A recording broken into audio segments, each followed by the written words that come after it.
Welcome to Above It. Master your craft, balance your life. Introducing Dr. Vicky Prokopiou. Dr. Vicky is a general dentist, mum, wellness and career coach for women in dentistry. Dr. Vicky, through Above It, supports female health professionals to avoid burnout and not lose themselves in their craft.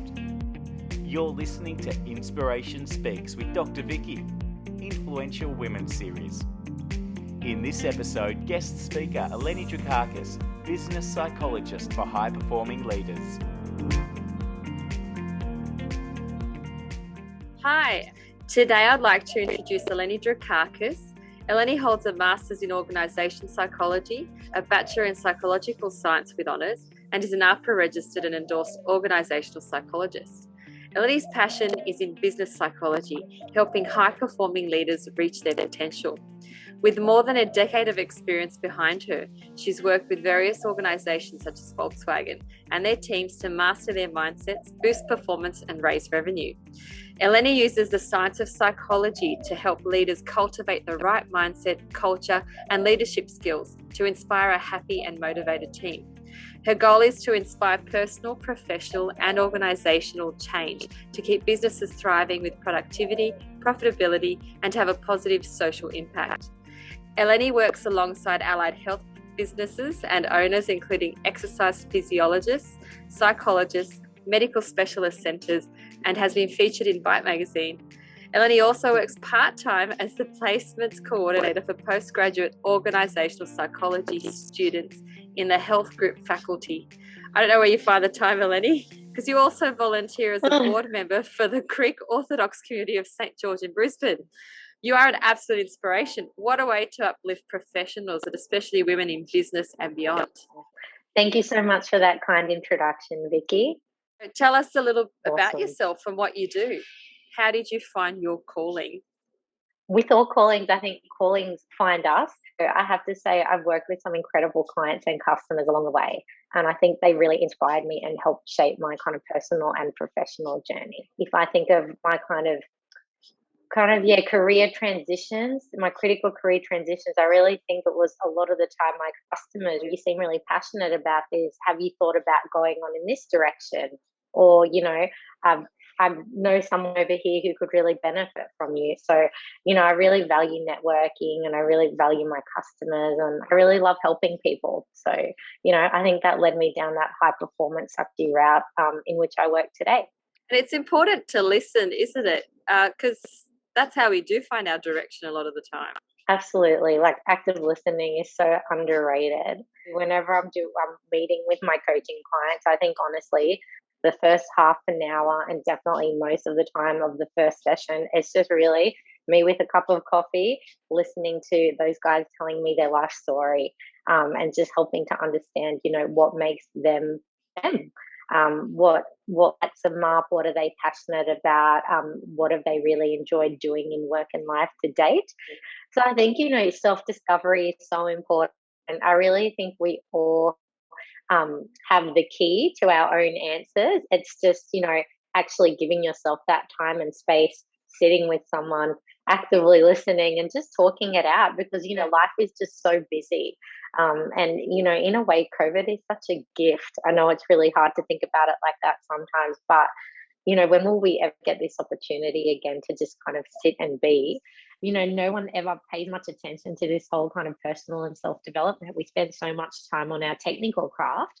And then it's like, hey, what about balancing work and life? Because if that's not all sorted, how can you be your best self, professionally? So it's just that constant balancing act.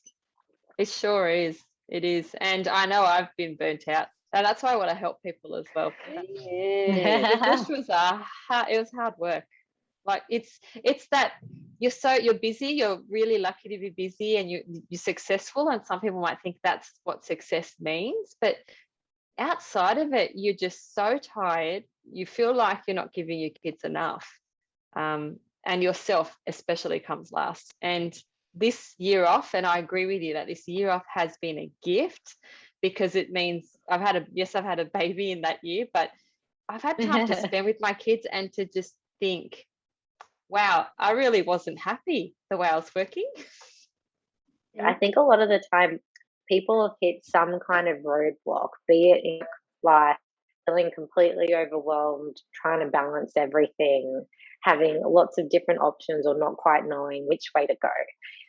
And I think a lot of people just say to me, look, I've kind of just exhausted all my kind of personal strategy. Really felt it was time with an expert, someone who might be able to hold me accountable as well, and someone who we can just talk it out and kind of look at things from a different perspective. Because I suppose, coming from that psychology background, and I suppose just having that random third party independent person that doesn't know you from a bar of soap, that can just come in and ask you some questions about work and life, and all of a sudden you have that aha on you, just exploring where you've been, where you are now, and where it is that you want to go.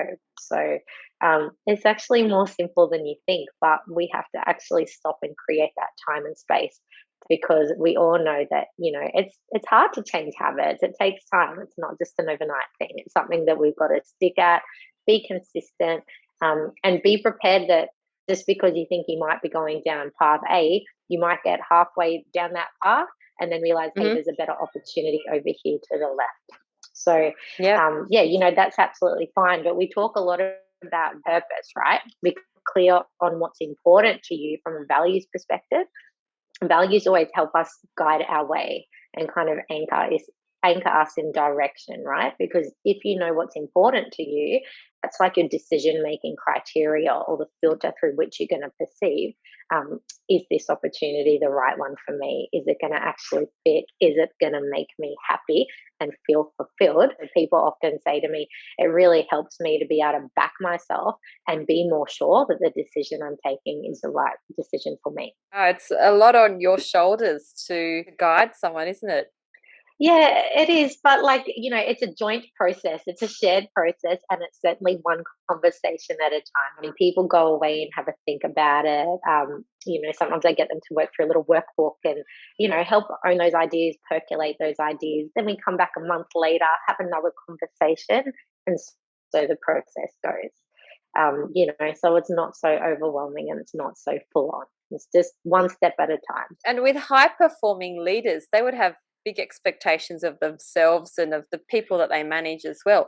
How do you help them reach their potential? So I think with leadership, it all starts and ends with ourselves, right? So the more in control you feel, and the more kind of sure about your direction you are and what's important to you, the better place you are guide the team around you. So, we always start off with a lot of kind of introspection, self-awareness, understanding your leadership strengths, your leadership motivations. Where are some of the kind of derailers or dark behaviors, overplayed strengths, places that you might go to under pressure, when you're not feeling your best version of yourself, and how can you understand yourself more, and get all those things right, the feeling of the place, because when things feel well and people are happy, that sets the scene for high performance, right? So you've got to also make sure that our people feel happy and comfortable, and that they're getting what they need to get from you as a leader and the business as well, right? So it's got to be a two street, but that your customers are going to be happy as well. You know that whenever they go to see the customers and the clients, they're going to feel happy. They're going to be speaking positively about their work and the organization, or they work. They want to be there. They're going to give a good service, and they're going to really care for your customers, right? So the customer will walk away feeling positive, happy, having had the job done, whatever it is that they've gone in to see you for. Hopefully they will speak positively about it to their family and friends too. So it's really a full circle, and there are no shortcuts when it comes to doing all that stuff, right? So how does someone be an effective leader? What are some tips you've got? I think authentic leadership. Have you ever heard of that term? No. Authenticity? No? Tell us more. Tell us more. I will. So authenticity is all about leading in a way that is true to yourself. So it kind of comes back to what we were speaking about earlier about self-awareness and values. So if you as a leader know your purpose in work and life, that's how you're going to most effectively win the hearts and minds of your team, right? So that they want to be there because they're actually truly bought into you and your business and what you guys are trying to do. Is just, this job looks okay, I'm getting paid for it. Yeah, I'm going to come here in a transactional way. No, I actually feel emotionally engaged, right? So when someone feels emotionally engaged and truly connected to the leader, team, business, going to get 4 times more productivity out of that person. And they're also much more likely to stick around, right, from a retention perspective. And we know like how critical that is in a small business environment. Being an effective leader, it is a lifelong journey. It's not like you ever stop learning how to be a leader. And the best leaders that I've worked with, really understand that, and they invest that time in themselves and their ongoing kind of growth and development journey, both as people outside of the boardroom or the office, and also in terms of their professional development. So by that, do you mean they have mentors themselves as well? So they've got you and a team of maybe others who help to bring the best out of them? Oh, absolutely. I find that the most effective leaders, like they know that it takes a tribe, right? And they've got all the specialists around them, all the support. So, yes, the most effective leaders are the ones that are really good in terms of surrounding themselves with the right people and having no trouble kind of putting their hands up sometime and saying, like, hey, I don't have the answer. Why don't I go and consult this person? See what they have to say. At the end of the day, they're going to come back and make their own decision. What is the psychology behind high performing individuals? Why did you choose to focus on high performers? What intrigued you? Because I'm just so interested in high performers, right? So achievement focused, people who really do want to go from good to great, people who are just prepared to go all in and do things a little bit differently in their life, right? Really follow their passion. Because when you're really driven to achieve, the flip side of that is sometimes we can be perfectionistic, sometimes we can be hard on ourselves, sometimes we can be critical. So I think high performers have a different set of challenges that someone that might not want to or have that strong desire to push themselves. It's called a kind of promotion focus or an achievement focus in psychology. So some of us, the way our motivation is driven is that, hey, we're really motivated to achieve and grow and have that growth mindset, whereas others are more prevention focused, so a little bit more risk averse, right? So more motivated by the absence, so something that they've got now going away. And what are not the bare minimum, but what are the things that I have to keep going to just keep the status quo in my life? So some people are built more with that prevention focus, whereas high achievers are really with that promotion focus. The psychology and the makeup of high performers versus the prevention focused individuals is completely different in terms of the way you're going to work with, coach, and manage a high performer. The pitfalls, a high performer, nothing is ever good enough. You always want to kick yourself along. Yeah, so that comes with that's pros and cons. And I think there's an extra need for high performers to kind of invest in themselves and look after themselves in terms of that self-care. Otherwise, we fall into burnout, right? When we go so hard for so long, we just keep going, and we kind of ignore some of those signs of burnout. Don't fall into that place where you don't enjoy your passion anymore. That's why I love working with high performers. And I call it the dilemma of high achievers. It is absolutely a dilemma. I've been there, and you just want to keep achieving, but at what limitations and at what limits? When do you stop and go, hey, this is just too much right now? Because you've just got it all happening in your head and you want to make it all a reality. Oh, absolutely. And I mean, there's kind of no other way for high achievers because we're just not happy with the other alternatives. So even when we do try to pull ourselves back, we just still have that itch to keep going. So I say, you got to scratch the itch. You got to keep going. We just got to find a way to make it work, right? We just have to. Absolutely. I'll go on to the next question now. What are your top 3 leadership tips for anyone leading a business, leading a team, whether it's big or small, anything that could help? Yep.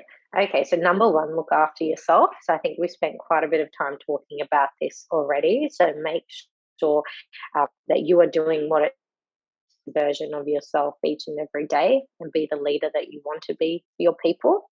So once you're looking after yourself, the second thing really is about having really good emotional awareness and insight. I work with a lot of high performing male leaders. So I kind of, thinking about what kind of language can I use to make kind of empathy and emotional intelligence sound a little bit more appealing, right?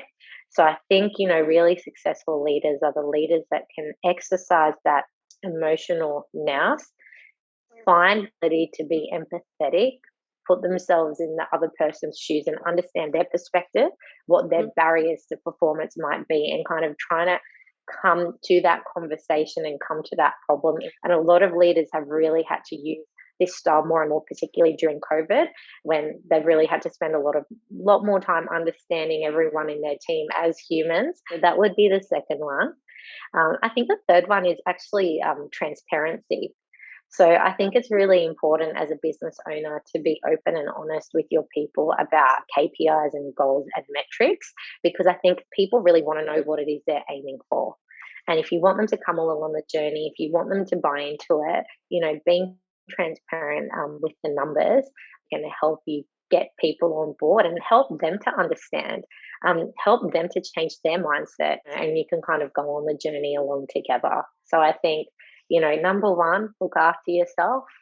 Number two, think about where are the critical moments where you can flex that empathy. And number three, how can you keep being authentic and transparent with yourself, with your people, with your customers, because that transparency will build trust, and then all the results and the future of your business will just literally automatically fall out of that, because you'll have the right people on the bus and you'll be able to pull everyone in towards that shared vision and that shared goal. You're listening to Inspiration Speaks with Dr. Vicky Prokopiou, presented by Above It. Master your craft, balance your life, get above it. I think it's one of the hardest challenges, finding your team, and then training is the next one. What would you suggest that leaders look for in their team when hiring? I think the most important thing to look for in a team when hiring is cultural fit, values alignment, and your why. Why you're here to serve customers, why you do things in the way you do. So I think, whenever you're looking to bring in a prospective team member, I always think initial virtual chat, a coffee catch up, and just spend time, giving some information about your business, right? So obviously you need people who have the base technical skills and experience. If there's a particular specialty area that you're wanting them to work in, absolutely. But you'll probably have quite a broad range of candidates that fit that criteria. So yes, they'll be able to come in and do the job in the short term. You're looking to build up the culture in your business. It's really important that you select the person that's got that sticking power, or who you're going to be able to retain in the business into the long term.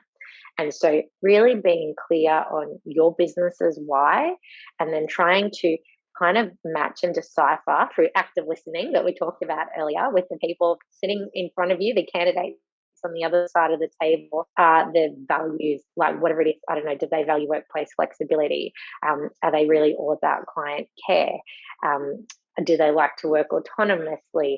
Are they trusting? Whatever it is important to you in the way that you serve your customers, listen out for that person to kind of just, naturally say those similar types of phrases back to you. Yes, of course, you're going to have the technical skills and criteria that you need in there, but I think it's really, worthwhile to spend time talking about your business, the ethos, why you're here, how long you've been around, some of that cultural fit stuff, and then have the technical skill, because it'll automatically help you filter the right people to apply for the role. So yeah, I think you've got to look for that cultural fit. And unfortunately, it can be, I'm not going to use the word toxic, but if you get the wrong person in a team, particularly if it's a small team, it can really kind of cause a bit of damage, right? If someone's unhappy and they're making noise about it, that can be a real distract on culture and team morale. So I think we have to be quite picky and choosy about who we do bring into our business,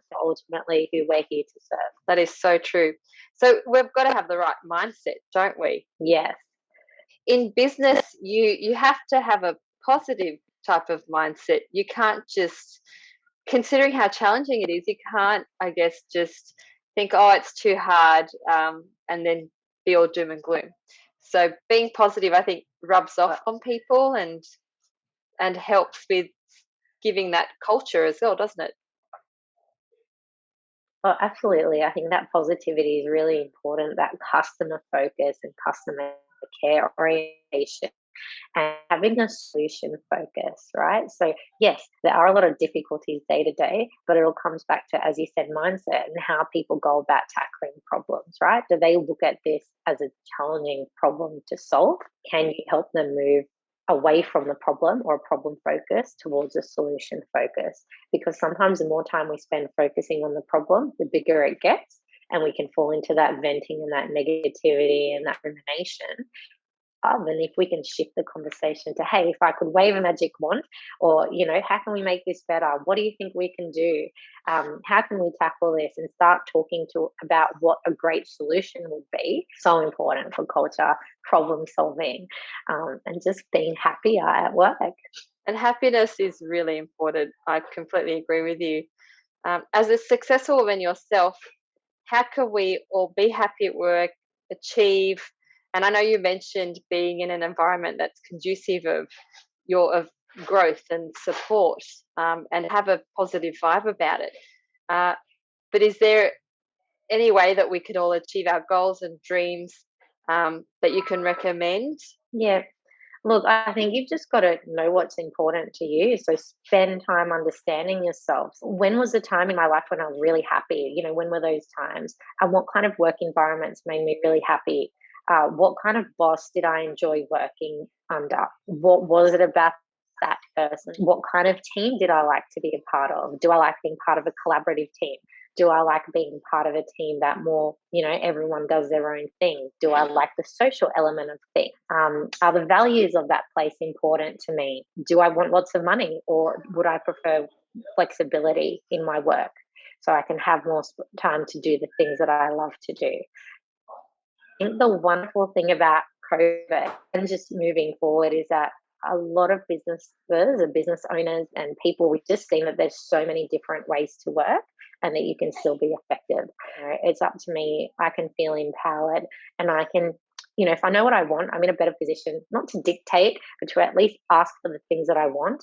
And if I'm a good worker in return and I love what I do, have confidence that I can have opportunity and the right environment for me.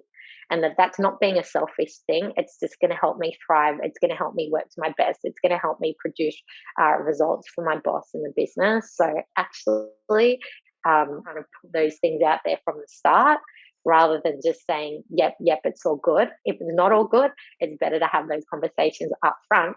So yeah, I think the wonderful thing is now in this post-COVID environment is that everyone is a lot more open to different types of work, different types of life. And yeah, I think we should capitalize on that. So I think that's a real positive that's come out of this whole situation. We've got to trust our team, because if we don't, then we don't have the right team members. Oh, absolutely. Like the number one thing I hear, what is it about your boss you like? And they go, like he trusts me. He lets me do my own thing, or she doesn't micromanage me. She trusts me that I know what I'm doing. It's really hard for business owners, though. It's really hard when the business is your baby and you've invested so much time and you're handing it over to this new person, and it's just so freaking hard to trust that person.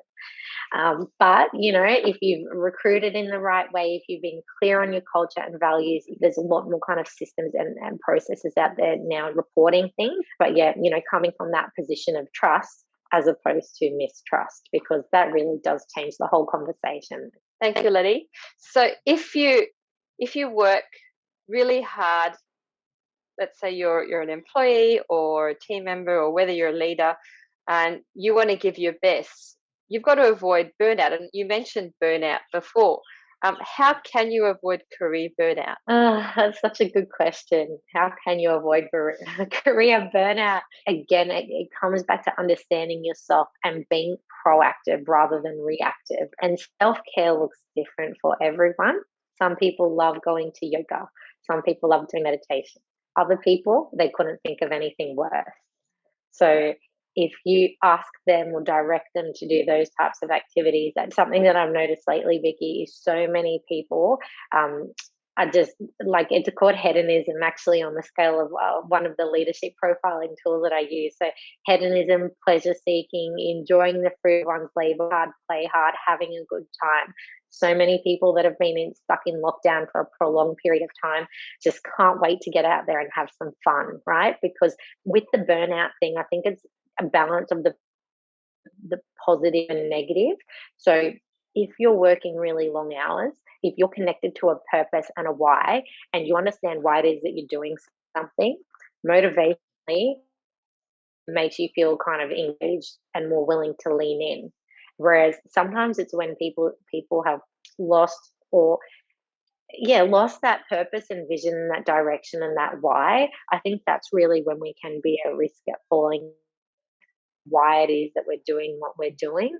And we're kind of getting up every day, going through the motions and just feeling really tired, and it feels draining as opposed to energizing. So I think, again, just coming back and understanding why you're doing and what you're getting out of it. And like, if it's not working for you, don't be afraid to kind of admit it to yourself and kind of, start that internal dialogue with yourself and that self exploration. But yeah, life's too short, and being burnt out is an awful feeling. I've been there, and that's why I was motivated to start coaching and to create some online coaching courses. And the first key question I ask everyone to complete is, what is your why? So we're completely aligned. It's absolutely vital. And it's all about exploring yourself. And much like what you do with your clients, you've got to explore deep within the happiness, the wants, the needs, the balance that you're searching for. And when you might think there may not be any solution, there's a plethora of solutions. You've just got to choose which way to go. Absolutely. And just open your mind. And you mentioned it earlier, Vicky, about what success looks like, and actually be really hard to define what success looks like for them. I think, we've grown up and been indoctrinated with like, you need to, go along a certain linear path or achieve X, Y, Z to have made it and be happy. You really explore your values and actually ask yourself, hey, what does being successful mean to me? Like, yeah, there might kind of money, but like, honestly, the psychology says that once we have enough money to live, earning money over and above that doesn't actually contribute significantly to our happiness. It's a lot of other things in our life that actually bring us joy. So yeah, there's so many different areas that we can focus in on that can bring us joy and that can contribute to our happiness. And it's really important to spend that time kind of exploring all of those kind of, success factors, because, you people who are really successful and yet they're not feeling happy, they're feeling burnt out. And you can meet other people who, society might think they're not successful, but hey, they're really happy. So I think, we've got to take that learning from everyone and just go, hey, and happiness means something different to each and every person. So yeah, we should actually, spend that time investing in ourselves and understanding what that means for us, because then we're a better version of ourselves to our partners, to our friends, to our kids, to our colleagues, to our customers, and who doesn't want that? And I totally recommend not trying to wait for everything to feel perfect and then you go, that's when I'm going to be happy. It totally is not when you're going to be happy. You've got to have happiness on your journey, don't you? It's all about the journey. And good old imposter syndrome. I'm sure you talk a lot about imposter syndrome with your customers, Vicky. Let's tell our listeners a little bit about it.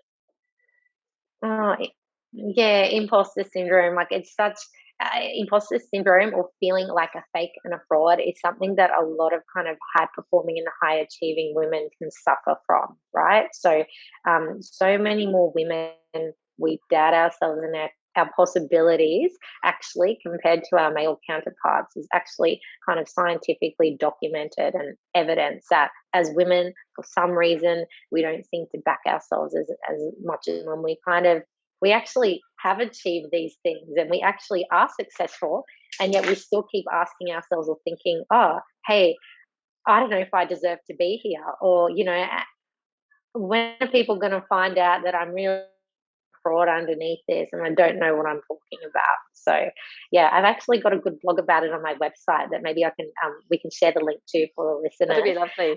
There's evidence behind it. So yeah, we've got to support each other. And I think the biggest thing is experience, life experience. If you can pass that on to somebody, that's one of the biggest gifts you could give. Oh, absolutely. Just normalizing it for people and just, having real conversations as opposed to perfect conversations. And when we can feel comfortable, it really just unlocks a whole new level of thinking for each and every one. And yeah, I really enjoy people that I can have those authentic conversations with. And it's nice to finally, once lockdown ends in Sydney, and hopefully the rest of Australia doesn't go into lockdown again, or the rest of the world, to actually be face to face with people and communicate that way. Oh, it's actually lovely, Vicky. So up here in Brisbane, I actually went to an event last night. So over 300 people at an event. And yeah, and everyone was dressed up and just forgotten what it feels like to actually be able to connect with people in that kind of real time way. It feels great, and it's really exciting that in a few weeks, you guys are going to get a lot closer to that.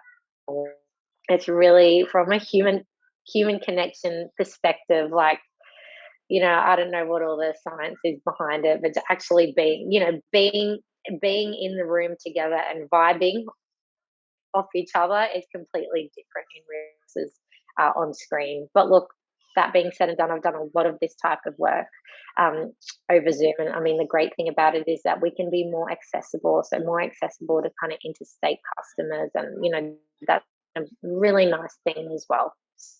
I think moving forward, we're going to be a lot more comfortable kind of communicating and working together in a more blended way. And this new normal is going to look very interesting, I think. It's going to be like a fruit salad of options. Absolutely. I know. Yeah, I know. Well, you're probably listening. There's a lot of noise happening where I am because I'm setting up my practice downstairs.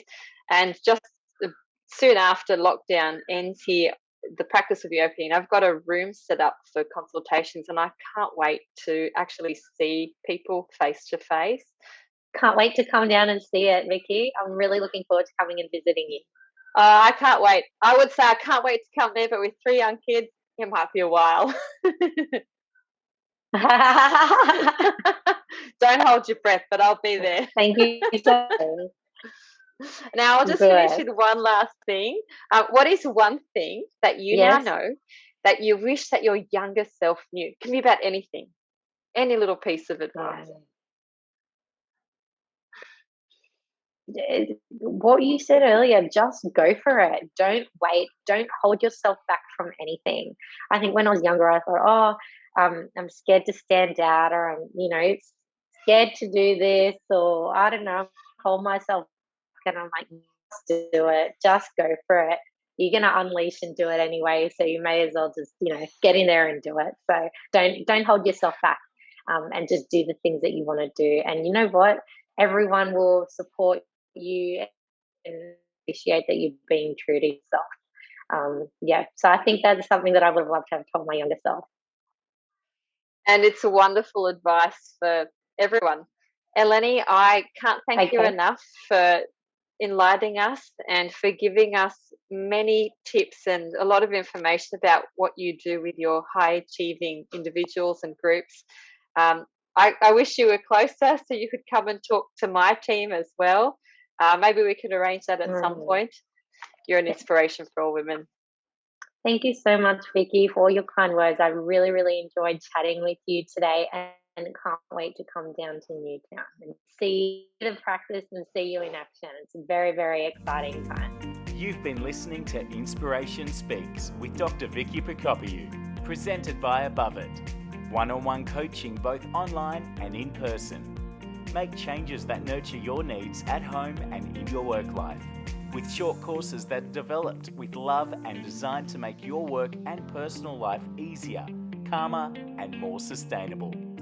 And workshops and retreats to rejuvenate and find yourself, to channel your strengths in dentistry and beyond. Change the way you think, lead with passion, and have more time for yourself and your family. Your one-on-one journey begins at aboveit.com.au. Master your craft, balance your life, get above it.